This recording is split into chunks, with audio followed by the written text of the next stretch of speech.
Uchtepadan ikkita o'tuvga yangi qurilgan uchastkalar necha pul bo'lyapti? Ikkita o'tuvga qurilgan, 2 urindan iborat, birinchi etaj, ikkinchi etaj, undan tashqari podvali ham bor. Yangi qurilgan uchastka. Podключ holatda. Xonalarning razmerlari 7 ga 6, 4 ga 7 qilib katta-katta xona qilib qilingan. Oshxona, hol, to'rxona, 3 ta sanuzel, orqa hovli ham bor.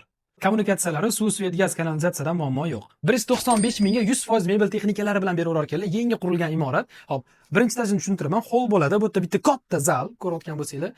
Bu yoq tarafda yana bitta xona bor, o'zini sanuzeli bor bu yerda. Bu yerda mana umumiy sanuzel. Bu yerda mana oshxonasi. Mana eshiklar ham yangi qo'yilgan. Oshxonasini bu yoq tarafga nabor qilingan. Tepani naborlarni ham masallig'ini olganman, yasab to'rsanglar bo'ldi deyaptilar. Mana shu mebel texnikalari hammasi tashab ketiradi. Bu yerda mana bir sotuvli hovli bilan podval bor. Ikkinchi etajda ikkita xona, lekin qaranglar, bemalol 4 ta xona qilsanglar bo'ladi. Nimaga unaqa deyapman? Mana razmeri bunaqa bo'ladi bu xonamizni. Bemalol mana bundan bo'lsanglar bo'ladi, lekin uchtepaliklar asosan bo'lish emas, katta-katta xonalarda yashashni xohlashadi. Ko'chaga qaragan tarafida ham, hovliga qaragan tarafida ham o'zini balkonlari bor. Maktab, bog'cha, supermarket, korzinka, yashash uchun hamma narsa bor.